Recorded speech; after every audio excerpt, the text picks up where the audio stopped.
इमरान खान तो बहुत बुरा है, लेकिन मुझे ये मैं जवाब दें, ये जो पंजाब में मुनाफकत चल रही है, मुस्लिम लीग नून पीपल्स पार्टी अपने करण अर्जुन की जोड़ी की जो जड़ें काट रही है, और आज वो ये कह रहे हैं कि मुस्लिम लीग नून एक दफा फिर मुनाफकत का मुजाहरा कर रही है।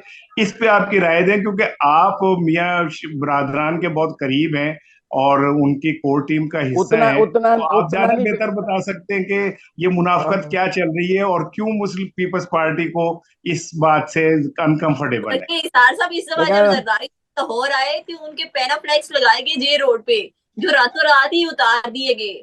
फिर उसके बाद जो है इस चीज को बहुत ज्यादा हाईलाइट किया गया और बहुत ज्यादा जो है इस पे प्रोटेस्ट किया गया पीपल्स पार्टी की जानिब से। तो जी फिर जी, दूसरे दिन जो है मैं दोबारा पैनाफ्लेक्स तो लगे। ये मैं यही कह रहा हूँ, मैं यही कह रहा हूँ कि इमरान खान तो बहुत ही बुरा आदमी है, घटिया इंसान है। लेकिन ये जो आला व अरफा नवाज शरीफ और शहबाज शरीफ साहब हैं, जिन्होंने रातों रात पीपल्स पार्टी के बैनर शैनर उतार दिए, तो इनका जरा पता चल जाए कि ये किस आला मकसद के तहत उतारे गए। और आज वो पीपल्स पार्टी जिसे कल तक वो पप्पियां ले रहे थे, आज अचानक क्या ऐसा हुआ कि उसको बर्दाश्त करने पे तैयार नहीं है। जी मुजम्मिल देखा, साहब, ये मरोड़ किसको अब उठती है जब बिलावल भुट्टो और आसिफ अली जरदारी लाहौर आते हैं? आप जवाब देने की इजाजत देंगे? दोनों समीउल्लाह कलीमुल्लाह, समीउल्लाह इसार राना से सोफिया, सोफिया ने पकड़ा गेंद वापस इसार राना को दिया और फिर इसार राना ने गोल कर दिया। भाई मैं बीच में बैठा हूँ सेंटर फॉरवर्ड जवाब देने के लिए, मुझे बारी दें। मेरा मतलब जी है जी आपस मुजम्मिल में साहब। खेल, आपस में जी खेली जी। जा रहे हैं। देखें इसार राना साहब, बात यह है कि इलेक्शन का बिगल गया है बात, और 8 से 10 नवंबर को इलेक्शन होना है। पीडीएम कोई इंतखाबी इत्तेहाद तो था नहीं, पीपल्स पार्टी पीडीएम से अलहदा हो चुकी थी। एक हुक्मरान का हुकूमत का इत्तेहाद था, हुकूमत के दिन रह गए हैं 40 50। तो इसलिए अब अलहदगी तो होनी होनी है, क्योंकि इलेक्शन में सबने जाना जाना है। जहां तक पीपल्स पार्टी की बात है, आसिफ जरदारी साहब लाहौर आए, उनका ख्याल था कि ये जितने लोग पीटीआई छोड़ रहे हैं, वॉरलॉर्ड जो विनिंग हॉर्सेस हैं, उनकी अब अल्टीमेट डेस्टिनेशन जो है वो पीपल्स पार्टी होगी। लेकिन बीच में इस्तेकाम पाकिस्तान पार्टी आ गई, जो जो जरदारी साहब के स्क्रिप्ट में मौजूद नहीं थी।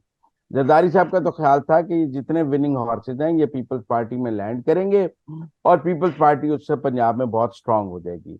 अब अगर ये इस्तेकाम पाकिस्तान पार्टी जो है, इसने पीपल्स पार्टी के पंजाब के स्क्रिप्ट को बुरी तरह नाकाम किया है, और ये साबित हुआ है कि जो विनिंग हॉर्सेस हैं उनकी अभी भी चॉइस पीपल्स पार्टी नहीं है। वो आजाद लड़ने को तो तरजीह दे सकते हैं, लेकिन वो पीपल्स पार्टी ज्वाइन करने को तरजीह नहीं दे रहे। इसमें फखर इमाम साहब का भी नाम है, जिनसे जरदारी साहब ने रब्ता किया, और लोगों ने भी जो थे वो उन्होंने की चॉइस, इवन इस्तेकाम पाकिस्तान पार्टी की भी चॉइस पीपल्स पार्टी नहीं है सीट एडजस्टमेंट के लिए। होगी तो नून लीग होगी, वरना वो आजाद इलेक्शन लड़ना चाहेंगे। आज उन्होंने कहा है कि नुमान लंगड़ियाल और ओन चौधरी जो है वो वफाकी काबीना से इस्तीफा दे दें। लिहाजा मैं समझता हूँ कि इलेक्शन का बिगल बच गया, हुकूमत का इत्तेहाद खत्म हो गया। इलेक्शन सब ने अपना अपना लड़ना है, और इलेक्शन ऐसे ही लड़ा जाता है। या आप एक दूसरे के ऊपर, मेरा मतलब एक दूसरे अपना अपना नजरिया पेश करते हैं, इख्तलाफ भी सामने लाते हैं। अब तो 40 दिन की हुकूमत रह गई है, बजट पास होने के बाद तो रहना क्या, 20 25 दिन रह जाने हैं। वैसे ही कह रहे हैं 8 दिन पहले तोड़ देनी है कौमी असम्बली। तो ये तो सब बच्चे बच्चे को इस बात की समझ थी कि इलेक्शन सब ने लहदा लहदा लड़ना है। ये सिर्फ हुकूमती इत्तेहाद था, तो अपना अपना इलेक्शन सब लड़ेंगे। पंजाब नून लीग जो है किसी से शेयर करने के लिए तैयार नहीं है, ये बात सामने आ गई है। वो पीपल्स पार्टी के साथ कोई एडजस्टमेंट करने के लिए भी तैयार नहीं है, क्योंकि उनका मौकव है कि पीपल्स पार्टी सिंध में कोई एडजस्टमेंट करने के लिए ठीक तैयार ठीक। नहीं है। अगर वो मोहम्मद साहब ने सिंध में, मेरा ख्याल है खासी लंबी बारी ले ली। अगर आप मुझे दें गेंद, मुझे अगर दे दें सोफिया, अगर आप इजाजत जी दें जी तो। इसार साहब, जी हाँ, जी, जी बोले जी बोले। जी, नहीं, उसकी मैं तो ये नहीं कह रहा कि जी वो दोनों एक ही जमात की तहादी थी, मैं तो ये नहीं कह रहा। लेकिन कहते हैं कि मोहल्ले के जो छोटे छोटे बदमाश होते हैं ना, जब कोई मोहल्ले में बड़ा पहलवान आ जाए ना, तो वो सारे इकट्ठे हो जाते हैं कि पहले इस पहलवान को निकाल दें, फिर लड़ लेंगे आपस में। हम्म, और ये क्या कहते हैं, जैसे दो सोकने होती है ना, एक चौधरी की दो बीवियां हो, तो वो तीसरी सोकन को बर्दाश्त नहीं करते, जिससे उन्हें डर हो कि ये कहीं चौधरी को ले ही ना जाए, तो वो सोकने वक्ती तौर पे इत्तेहाद कर लेती है। ये वक्त मुनाफकत का इत्तेहाद था। ये सिर्फ इमरान खान के खौफ का इत्तेहाद था। उन्हें इन दोनों को पता था कि इमरान खान अकेला इन दोनों को आगे लगा चुका है, और इनकी सर्वाइवल इसमें कि ये दोनों को एक दूसरे के पीछे छुप के या एक दूसरे का बाजू पकड़ के इमरान का मुकाबला करें। अच्छा अब अच्छा 9 नहीं, मई के बाद हालात तब्दील हो गए। 9 मई के बाद सिचुएशन तब्दील हो गई। इमरान खान को जो है वो एक मातूब शख्स ठहरा। अब ये फिर असल अपनी शक्लों में, अपनी औकात में बाहर आएंगे। बिल्ली थैले से बाहर नहीं एक निकलेगी, मिनट बहुत एक सारे मिनट बिल्ले एक थैले मिनट से एक बाहर मिनट, निकलेंगे इशार राना और साहब, आके ये एक इशार दूसरे राना को फिर साहब। उसी तरह काटेंगे, उसी तरह भंबोड़ेंगे जिस तरह माजी में। लेकिन मैं एक चीज, मुजम्मिल फिर आप आ जाइएगा, मैं ये कह रहा हूँ अच्छी बात है कि ये इंतखाबात एक दूसरे के मुकाबले में लड़े। मेरी सजेशन ये है कि इस बार जरा नारे चेंज कर लें। मिसाल के तौर पे नवाज शरीफ साहब ये ना कहें कि भुट्टो जो था वो उसने मुल्क तोड़ा था और वो कुत्ते निलाता था, और शहबाज शरीफ साहब ये ना कहे कि मैं इमरान खान जरदारी को गलेबान से पकड़ के सड़कों पे घसीटूंगा लाड़काना की। या क्या नाम है, बिलावल भुट्टो ये ना कहे कि जनाब ये नवाज शरीफ जो है ये जियाउल हक का रूहानी बेटा है। इस तरह के, मैं सर कह रहा हूँ कि इस तरह की चीजों से निकल के वो अच्छे अच्छे जुमले इस बार मुकाबले में बोलें तो बेहतर होगा। मेरा ख्याल है कि ये माजी बड़ा भयानक और बड़ा बेशर्म सा था। मोहतरमा बेनजीर भुट्टो की तस्वीरें फेंकने से लेके पीली टैक्सी कहने तक। तो मेरा ख्याल है कि अच्छा अब इमरान बेहतर साहब, होगा कि हमारे हालात पास टाइम बेहतर हो थोड़ा नहीं नहीं कम नहीं, है, मैं जरा चाह रही हूँ मुझे जरा दूसरी खबर के एक हवाले नहीं से नहीं भी काफी खैर अंदर नहीं नहीं नहीं वो नहीं नहीं, इसका ताल्लुक जवाब वो नहीं नहीं नहीं, वो सबर कर, छुरी थले दाम ले है। इसका जवाब तो देना है ना। देखें, एक तो मेरी बात सुने। इशार राना साहब तारीख को करते हैं मशक, और अपनी मर्जी से कोई चीज कहीं से उठाते हैं, कोई चीज कहीं से उठाते हैं। ये कुछ बातें ये 90 की दिहाई की करते हैं, कुछ बातें ये जो है 90 की दिहाई के बाद की करते हैं। इनको बीच में ये भूल जाते हैं कि एक चार्टर ऑफ डेमोक्रेसी भी हुआ था। बीच में ये भूल जाते हैं कि दोनों जमातों ने एक दूसरे के टेन्योर को का एहतराम भी किया था।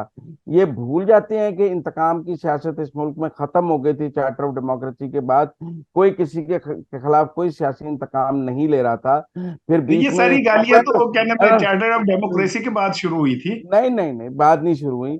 उसके बाद आसिफ अली जरदारी ने कहा था चार्टर ऑफ डेमोक्रेसी कौन सी कोई हदीस है जिस पे मैं अमल करूंगा। नहीं नहीं, और फिर उसके अमल बाद ही देखें। तो नहीं क्या नहीं, कहते हम हैं, बिलावल ने कहा फिर था कि अमल हो ये गया था नवाज ना, शरीफ जो है ये जऊल फिर हक का अमल रूहानी बेटा है। हो गया था अदलिया बहाली तहरीक के बाद। फिर अमल हो गया था, आसिफ जरदारी ने नवाज शरीफ से हलफ लिया।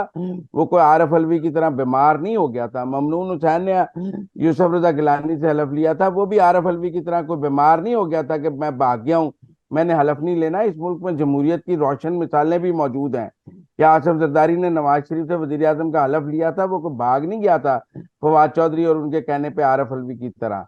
लेकिन मैं फिर भी ये कहता हूं कि पाकिस्तान की सियासी जमातों ने इस सारे माजी से सीखा है, इकट्ठे चलने की राह निकाली है, बात करने का सलीका निकाला है। जिनके इशार राना साहब मद्दाह हैं, उनकी जुबान को तहजीब के दायरे में कौन लाएगा?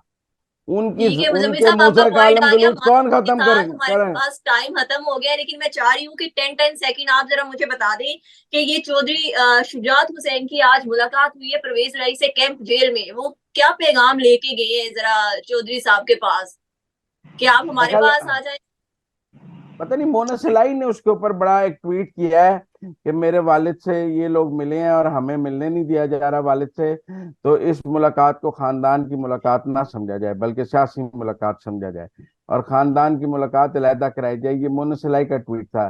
लेकिन मैं अगर मोने समझता सिलाई हूँ कि साहब वो भी मिल रहे हैं तो वो पाकिस्तान आके मिले ना मुजम्मिल साहब, स्पेन में रह के तो नहीं हाँ मुलाकात होगी। अब अच्छा किस किस को जी आप साहब साहब। पाकिस्तान लाए? एक मिनट, आप किस किस को पाकिस्तान लाएंगी? मतलब आप जुल्फी बुखारी को पाकिस्तान लाएंगी, शहजाद अकबर को पाकिस्तान लाएंगी, नदीम बाबर को पाकिस्तान लाएंगी, मुजम्मिल बाकर साहब को, वो नवाज शरीफ साहब को भी पाकिस्तान आना चाहिए। रजा बाकर को लेके आएंगी आप? मेरा मतलब है प्रोग्राम शौकत आपका तरीन वक्त को खत्म हो रहा है, पाकिस्तान ये लेके 2 मिनट अब जी मुजम्मिल साहब से मुजम्मिल साहब कह इस दें कि बात मुझे भी, सारी काबीना तो भाग गई है इनकी, किस किस को लेके आएंगे आप? मुजम्मिल साहब से कह दो मुझे भी दे दें, मेरे भी कुछ जी जज्बात है साहब साहब मुजम्मिल की 10 सेकेंड, तरह। 10 सेकेंड। देखिए मैं तो दो चीजें कहूंगा। एक तो ये कि इससे इस पाकिस्तानी सिस्टम की औकात का आपको अंदाजा होना चाहिए कि बेटा बीवी बहन भाई नहीं मिल सकते। वो बंदा मिल सकता है जो जाके उसे कहे कि ये तू पार्टी छोड़ दे तो तू बख्शा जाएगा। इससे अंदाजा करें इस निजाम की कैदी खूबसूरती की का। मर्जी है वो अब जिसको मिलना मुझे चाहे। कंप्लीट होने दो मुजम्मिल साहब। कैदी की मुझे मर्जी लगता है है मेरी जिसको बात मिलना आपको चाहे। ज्यादा, मुझे लगता है मेरी बात आपको ज्यादा महसूस होती है क्योंकि आप फिर नहीं नहीं आगे से नहीं बोल पड़ते हैं। मैं आपकी नहीं नहीं। सारी बात बड़े गौर से सुनता हूँ और तहमुल से सुनता हूँ, क्योंकि मुझ हाँ। में तहमुल और बर्दाश्त है। लेकिन मुझे लगता है मेरी बात आपको जरा थोड़ा सा डिस्टर्ब नहीं नहीं, करती मैंने है। कहा करेक्ट कर बात दूं यह है फैक्ट्स को। कि बिल्कुल ये सही कह रहे हैं कि जब वो अब जुल्फी बुखारी कैसे आएगा, फला कैसे आएगा, ये बिल्कुल ऐसे ही आएगा जैसे इसाक डार वजीर आजम के तैयारे से मैं बैठ के भागा था। 4 साल वो क्या नाम है अदालतों को मतलूब रहा था, इश्तहारी रहा था, और 4 साल बाद वो वजीर आजम के तैयारे में बैठ के वापस आ गया था। ये इसी तरह वो लोग भी आ जाएंगे, क्योंकि ये सिस्टम की औकात ही इतनी है कि सागदार जैसे लोग जो 4 साल अदालतों को मतलूब रहे हो, वो धड़ल्ले से फिर तैयारे में आते हैं और उनके आने से थैंक पहले यू उनकी सो मच जमानत हो जाए। इतार राणा साहब, thank you so much Muzammil साहब। आज के लिए इतना ही, कल इंशाल्लाह हाजिर होंगे एक नई अंदर की बात के साथ। इसके साथ बहुत मुझे शुक्रिया। इजाजत दें, अल्लाह हाफिज।